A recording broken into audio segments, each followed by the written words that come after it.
जहन्नुम की आग का पहला ईंधन वो आलिम होगा जिसने अपना इल्म बेच दिया,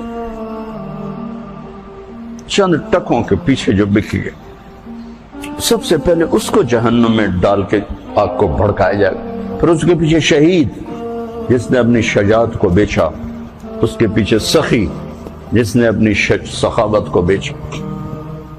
अल्लाह के वास्ते बच्चों, देखो उम्र गुजर गई, सफर करते करते, दुनिया फिरते फिरते कब्र किनारे पहुंच गए। अपनी जिंदगी का निचोड़ बता रहा हूं, फिरकावारियत जैसी आग और कोई आग नहीं है।